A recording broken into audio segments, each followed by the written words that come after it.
평안한 밤 되셨습니까? 예. 제가 새벽 기도를 많이 시간을 써봤는데 제 시간 전에 이렇게 시작해보기는 또 처음인 것 같아요. 지금 제 시계는 59분이고 저 뒤 시계는 1분 늦습니다. 58분이에요. 저걸 보고 기준을 하면 안 돼요. 저 늦어요. 자, 오늘은 제7과 제자되는 증거. 자, 우리 고린도후서 5장 17절 말씀을 읽겠습니다. 그런즉 누구든지 그리스도 안에 있으면 새로운 피조물이라. 이전 것은 지나갔으니 보라 새 것이 되었도다. 아멘. 미국의 시카고의 한 교회에서 3살짜리 어린아이의 여자아이인데 장례식이 있었습니다. 이 아이가 죽은 원인은 먹지 못해가지고 굶어 죽은 겁니다. 참 그 부모가 너무 한심하죠? 그런데 이 불쌍한 아이의 장례식에 한 남루한 옷을 입고 충혈된 눈으로 쳐다본 한 알코올 중독자가 있었습니다. 모든 사람이 기도하고 있는 그 틈을 타서 죽은 아이의 신발을 벗겼습니다. 그걸 팔아서 술을 먹기 위해서 그 글을 쓴 사람이 이것도 사람이라고 이렇게 써놨더라고요.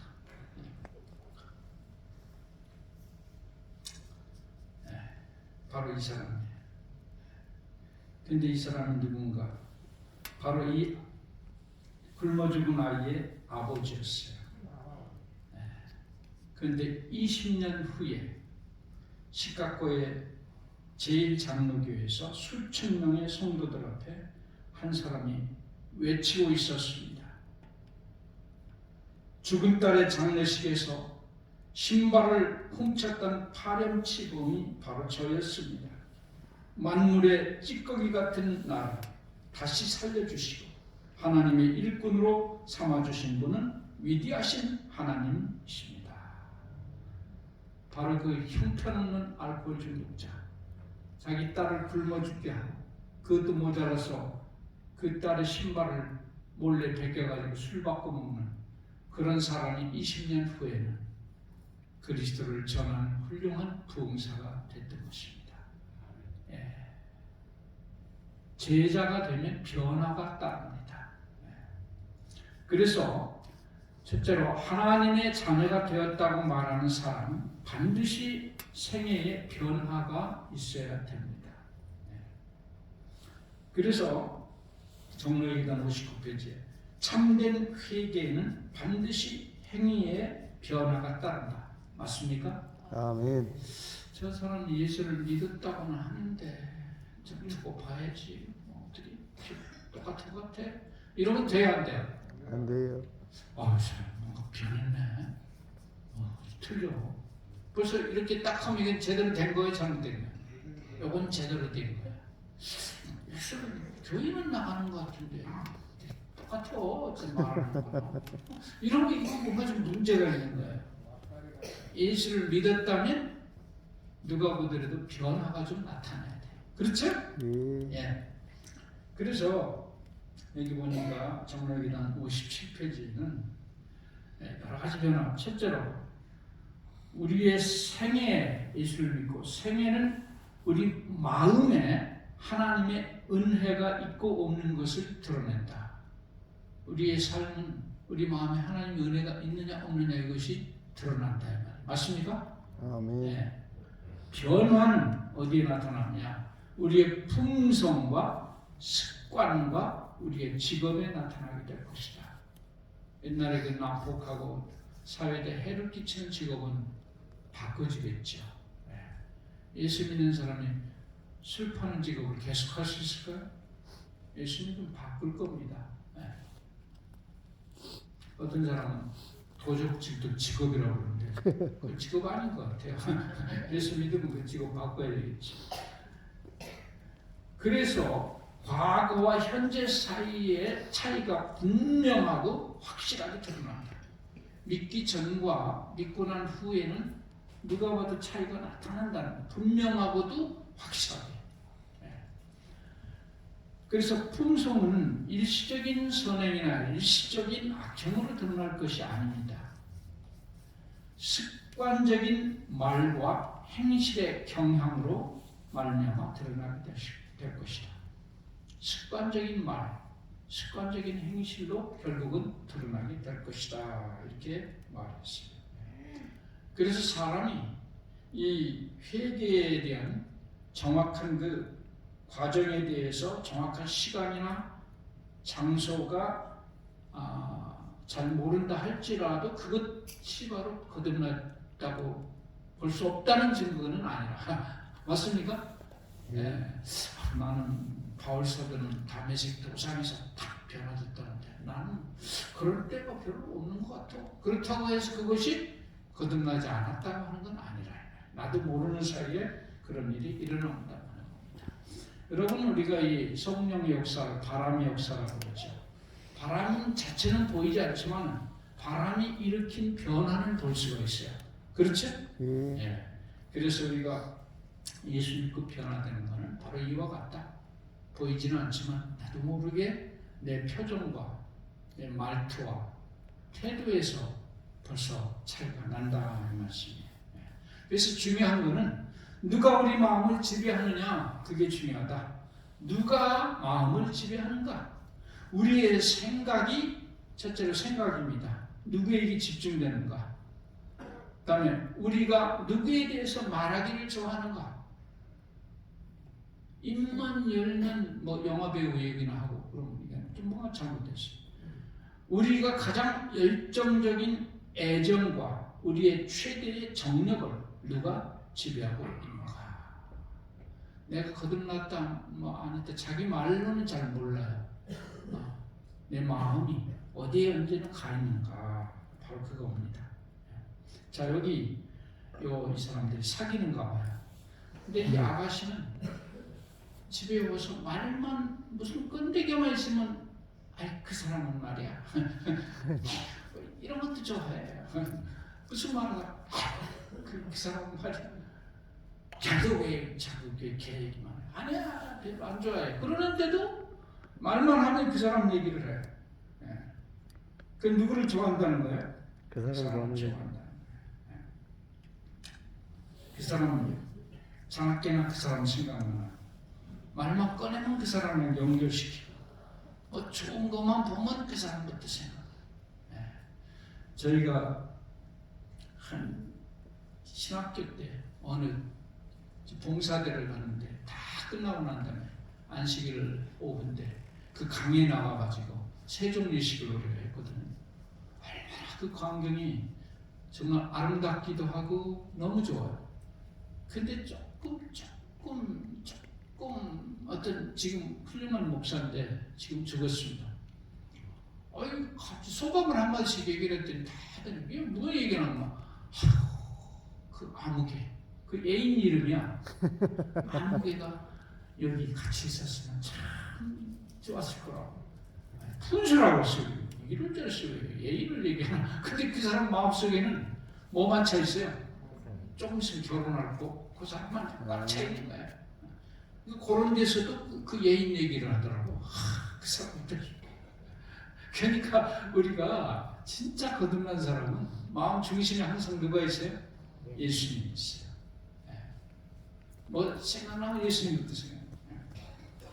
자, 그리스도에 의해서 변화된 생애는 어떤 생애인가? 여기 보면은 우선 품성이요. 이런 사람이 말씀의 중심으로 변합니다. 예수님의 형상을 향해서 변해요. 그 다음에 삶의 목적도 변해요. 돈 벌고 출세하고 명예 얻고 인기 얻고 이런 게 목적이 그거였는데 뭐를 바뀌어요? 하나님을 더 알기를 원하고 말씀을 전하기를 원하고 이런 걸로 바뀝니다. 가치관도 바뀌어요. 가치관. 이전에는 아주 그 돈, 그 다음에 이 판사의 복복이죠. 명예와 이 번세와 이런 거. 그 다음에 이 건강. 이런 게 가치, 최고의 가치가. 요새 사람들은 눈만 뜨면 운동만 뜨고만. 예수를 믿든지 안 믿든지 막. 오래 살라. 근데 여기 뭐로 바뀌어요? 말씀 연구하고 하늘나라 가는 게 최고의 가치관이에요. 관심도 봐, 관심도. 옛날에는 이 주가 오르고 내리고, 그 다음에 어느 극장에서 뭐 하느냐, 그 다음에 야구, 뭐 이런 거, 운동, 이런 데 관심이 많아. 근데 뭐로 바뀌어요? 불쌍한 사람 도와주고, 사회에 어떻게 하면 유익을 끼치느냐. 그 다음에 취미도 봐도 취미. 뭐 한잔하고, 나이트클럽 어디가 좋고, 뭐 낚시, 여기는 도박, 이게 취미가 하여튼 도와주고 하나님 말씀 연구하고 이런 걸로 바뀐다. 그 다음에 소망도 바뀌어요. 소망도 예수 믿기 전에는 막 떨어진 차 타고 빚가 번쩍 요트 타고 다니고 좋은 저택에서 살고 이런 게 소망이었는데 나중에는 뭐로 바뀌어요? 예수님의 재림의 소망이고 하늘나라 가는 게 소망입니다. 이게 바로 이렇게 바뀌는 거예요. 사람이 마음이 아주 손들지 바뀌어버리는 거예요. 그래서 이 예수를 믿으면 전에 싫어하던 것들을 좋아하게 되고 좋아하던 것들을 싫어하게 되고 교만한 자는 겸손하게 되고 어리석은 자는 지혜로워지고 허영심이 많고 거만하던 자는 침착하여지고 근심하게 될 것이다. 술에 탐닉한 자는 더 이상 술을 좋아하지 않게 되며 불순한 자들은 순결하게 됩니다. 특히 하나님의 일을 어렵게 보이지 않게 되고 하나님이 우리에게 하기를 바라시는 것은 즐거움이 된다. 전에 얻어왔던 길이 의의 태양에 의해 밝아진다. 거듭난 영혼의 가장 큰 증거는 뭐냐? 가장 큰 증거는 마음속에 사랑이 솟구친다는 겁니다. 그리스도께로 나아가서 그의 사유하는 은혜를 입는 때에는 사랑이 우리 마음속에서 솟아오른다. 그리고 모든 짐이 가벼워지나니 대개 그리스도께서 메워주시는 멍에는 쉬운 연고이다. 의무는 즐거움이 되고 희생은 기쁨이 된다. 전에 흑암으로 덮였던 길이 의로운 햇빛으로 환해질 것이다. 예수님을 믿으면 기쁨이 넘치고 마음속에 사랑이 넘칩니다. 의무는 즐거움이 되고 희생은 오히려 기쁨이 되는 것입니다. 주님을 위해서 일하는 것이 하나도 고통스럽거나 어렵지 않다. 맞습니까? 아멘. 그래서 이 사랑이 우리 마음을 참 많이 변화시킨다는 거예요. 사랑의 원칙이 맺는 7가지 열매가 나오는데 하나님의 은혜로 새로워진 마음은 사랑에 의해서 지배가 된다. 그 마음이 사랑에 의해서 지배가 돼요. 뭐를 하더라도 사랑 때문에 하는 겁니다. 질투하거나 남 잘하는 거 보고 배 아프지 않아요. 사랑. 그래서 사랑은 첫째 풍성을 바꿔버려요. 그 다음에 감정을 지배하고 욕망을 제어하고 증오를 몰아내고 온순하고 친절하고 생애를 즐겁게 만들고 또 우리 주변의 모든 사람에게 정확히 하는 감화를 끼친다. 저 사람 앞에서 이런 얘기 함부로 못해. 좀 누추한 얘기 할 때도 어떤 사람만 있으면 함부로 그런 얘기는 못해요. 그게 주의를 정확히 하는 겁니다. 가르법은 기별 1권은 377페이지에는 선한 행위로 구원을 받는 사람은 없다. 그러나 선행이 없이 구원 얻을 자도 없다. 그것 선행 때문에 구원받는 건 아니지만 근데 그거 없이 또 구원받는 사람이 없다는 거예요. 이상하죠?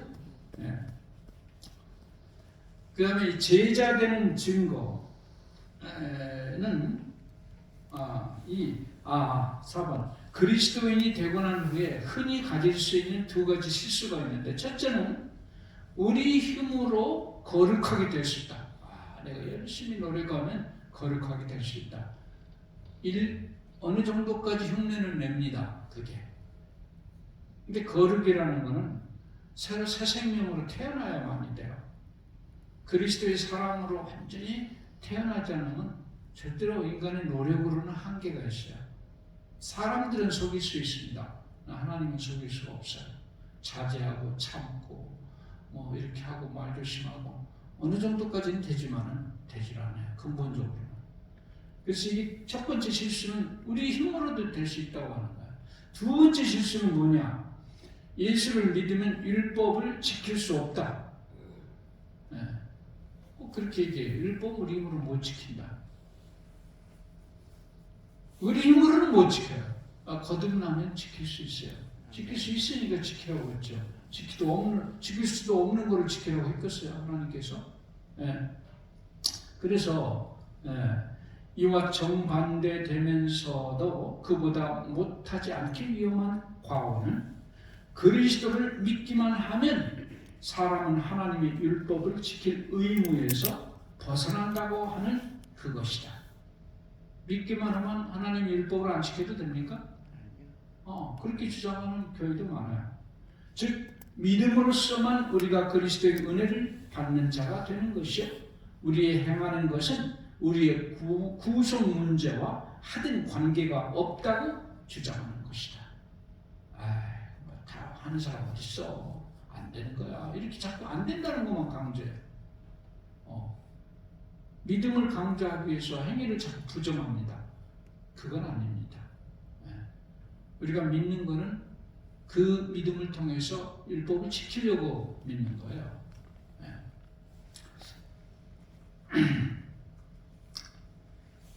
이 5번 제자되는 증거는 하나님의 율법을 준수하는 것으로 나타납니다.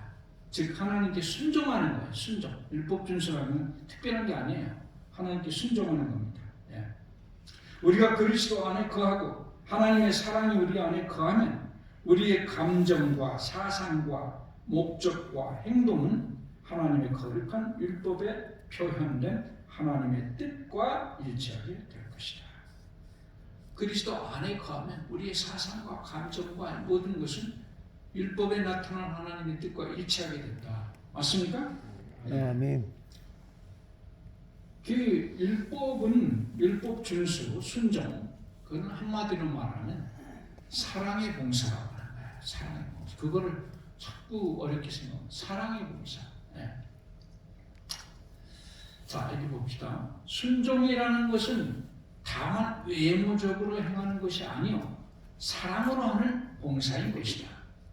하나님의 율법은 그의 품성의 표현이요 사랑의 대원칙의 구현이 되나니 율법이 그러므로 이것은 하늘에서나 땅에서나 당신의 정부의 기초가 된다. 무엇이요? 율법이. 우리의 마음이 새로워져서 하나님과 같이 될 것 같으면 그리고 하나님의 사랑이 우리의 심령에 심어지면 하나님의 율법이 우리의 생애에 실천되지 않을 것인가? 사랑의 원칙이 사람의 마음 가운데 심어지고 사람이 조물주의 형상대로 새로워지면 내 법을 저희 마음에 두고 저희 생각에 기록하리라 하신 새 언약이 성취될 것이다. 사랑의 원칙이 우리 마음에 새겨지면 하늘나라의 언약이 우리 안에 성취되는 거라. 율법을 지키는 것은 사랑하는 겁니다.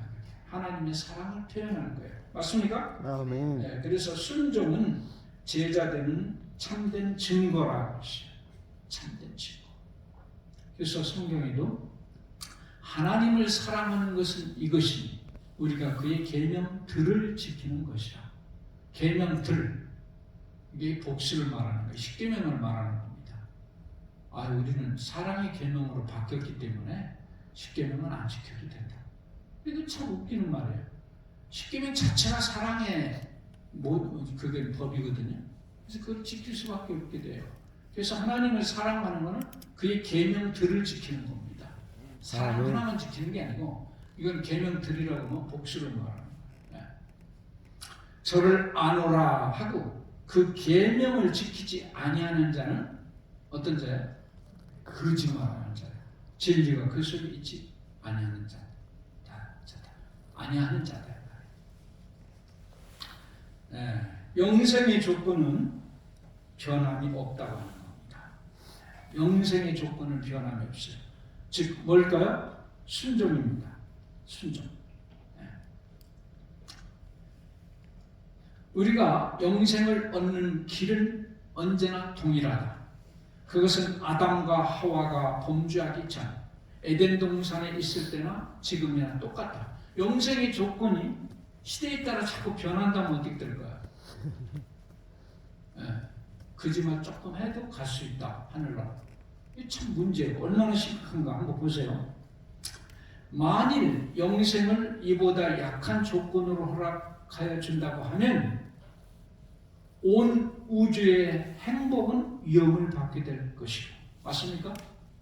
거짓말 조금 하고 조금 미워하고 그래도 영생할 수 있다 그러면 온 우주의 행복이 위협을 받게 됩니다. 또 모든 재화와 비참을 일으키는 죄가 영원히 불멸할 길이 열리게 될 것이다. 그 죄인데 그것도 영생하는 조건에는 영원히 죄가 안 없어진다는 거야. 맞습니까? 그래서 영생의 조건은 아담 때 에덴 동산이나 지금이나 똑같은 겁니다. 예수 그리스도를 통해서 우리가 율법을 지켜야 돼요. 심한 전투가 있었습니다. 그날 전투가 끝나고 그 총사령관이 장교들을 모아놓고 그날 전투에 대해서 이제 브리핑을 했어요. 한 다음에 지휘관이 물었습니다. 장교들에게 어느 군인이 오늘 전투에서 가장 큰 공을 세우는지 말을 해보라 이렇게 했어요. 그래서 장교들이 이 사람 저 사람 추천합니다. 어떤 사람은 용감하게 싸우다가 전사한 아무개가 같이 내려있다. 어떤 다른 장교는 어떤 사람이 어떤 군인이 어떤 명령을 수행했기 때문에 그 사람이 훌륭하다. 각각 이제 왜 그런 거면 태극을 묻고 훈장을 주려고 지금 그러는 거야. 다 추천하는데 다 듣고 있더니 사령관이 아니라고. 여러분 모두가 다 틀렸다. 오늘 전쟁에서 최선의 군인은 적을 죽이려고 칼을 들어 막 내리치려는 순간 퇴각 나팔 소리를 듣고 적을 치지 않고 팔을 내리고 나팔 소리대로 후퇴한 군인입니다. 지휘관의 명령에 복종하는 것이 오늘의 가장 고귀한 일인 것입니다. 맞습니까? 아멘. 큰 공을 세우는 것보다 순종한 사람. 이게 한 번만 내리치는 적 하나 죽이는데 나팔 소리가 딱 나니까 그걸 중지하고 퇴각하는 사람. 그 사람을 가장 훌륭한 군인으로 찍었다는 겁니다. 우리 그리스도의 가장 훌륭한 것은 내가 이런 일 좀 해서 교회에 큰 공을 세워. 그게 아니요. 하나님의 말씀에 순종하는 사람이에요. 맞습니까? 아멘. 우리가 그리스도께 가까이 나가면 갈수록 더욱 우리가 죄인인 것을 깨닫게 됩니다. 그대가 예수께로 더 가까이 갈수록 그대의 허물이 그대의 눈에 더 많이 드러나 보일 것이다. 대개 이는 그대의 시력이 더욱 밝아졌어. 그대의 불완전한 것이 예수의 완전하신 품성에 대조되어 더욱 뚜렷이 나타나 보이게 되는 까닭이다. 그것은 사단의 미혹이 그 힘을 잃어버리고 그 대신에 하나님의 성신에 생기는 감화가 그대를 각성시키고 있는 증거이다. 그리스도께 가까이 가면 갈수록 우리는 어떻게 된다? 우리 자신의 결점이 더 많아요. 그래서 자기를 찾고 만족하고 이 정도면 되는 이게 그리스도께 멀리 떨어졌다는 증거입니다. 예수님께 가까이 나가면 나갈수록 자기 허물이 더 크게 보이는 거예요. 그 허물 때문에 길을 잘 못 펼 수도 있어요. 훌륭한 그리스도에서 그럽니다. 그렇다고 맨날 기지고 있으라는 뜻은 아닙니다. 쓸데없이 자신감이 넘치고 쓸데없이 교만한 사람이 많아요. 예수께 멀면 멀수록 그렇습니다. 우리가 그분의 아름다운 품성을 보면 볼수록 우리는 더욱더 그분과 같아질 것이다. 어떤 사람이 루브르 박물관에 가서 진품 그 작품들을 감상했는데 한국에 똑같이 루브르 박물관 대여 작품을 대여해가지고 서울 그 국립중앙박물관에서 그걸 해준다고 해서 왔대요. 자기가 10,000원을 내고 가서 봤는데 그 중에 가짜가 있대요. 가짜가. 근데 느낌이 틀리더래요. 아주 똑같은데 이상하게 틀려. 진짜는요 에너지가 있더래. 똑같은 에너지가 거기서 진품에서만 나오는 에너지가 있대요. 근데 이 가짜는 아주 똑같은데 이 메가리가 없어. 어디 이상하게 메가리가. 그래서 이게 진품을 보니까 가짜는 뭐 쳐다보기도 싫다는 거예요. 우리가 예수님의 이 고귀한 품성을 바라보면 너무 다른 거는 자기는 비참하게 보이고 초라하게 보입니다. 자, 우리의 마음을 항상 그리스도께 바침으로 이 연합이 유지됩니다. 그는 믿음으로 말미암아 그대의 마음 가운데 거하시리라. 그대가 이 그리스도와의 연합을 믿음으로 말미암아 또는 그대의 마음을 항상 그에게 바침으로 말미암아 유지해야 할 것이다. 그대가 이렇게 하는 동안에는 그는 그대의 원하고 행하는 것을 당신의 기쁘신 뜻대로 하게 하실 것이다. 그래서 우리가 예수님과 이런 연합을 계속해야만이 계속적인 변화와 성장이 있다고 하는 것입니다. 이 링컨 대통령이 노예호 해방을 치르면서 엄청난 고통을 겪었는데 그러고 난 직후에 자객에 의해서 죽었습니다. 생각기는 노예 해방에 대한 불만을 푸는 사람을 죽였다 이렇게 말을 하죠. 그런데 이제 그의 영구가 말없이 고향인 장지를 향해서 운구되고 있었습니다. 장래 행렬이 슬픔에 쌓인 채 천천히 사람으로 붐비는 거리를 지나고 있었습니다. 이 행렬이 나타나자 한 흑인 어머니가 소매로 눈물을 훔치면서 자기 조그만 어린 아들을 그 흥부가 잘 보일 수 있도록 자기 어깨에 올려놓으면서 목매인 음성으로 속삭였습니다. 이야, 저분을 오래오래 보거라. 너를 위해 돌아가신 분이란다. 오래 쳐다보라는 겁니다. 자, 우리를 위해서 십자가를 진 예수님을 우리가 오래 쳐다볼수록 우리는 그분처럼 변해갈 것입니다. 히브리 12장 2절 믿음의 주요 또 온전케 하시는 이 예수를 바라보자. 거듭난 사람은 날마다 예수님을 더욱더 필요로 합니다. 예수님을 계속 명상하시며 예수님처럼 되시는 여러분과 제가 되기를 바랍니다. 기도하겠습니다. 자비로우신 아버지, 오늘도 은혜를 참으로 감사합니다. 오늘도 그리스도 안에서의 삶을 시작하도록 도와주신 주님 감사합니다. 오늘도 주님을 생각하면서 주님처럼 닮아가는 하루가 되도록 도와주시옵소서. 오늘 병원에서 드려지는 수많은 기도들 주님께서 다 응답하여 주시옵소서. 예수님 이름으로 간절히 기도합니다. 아멘.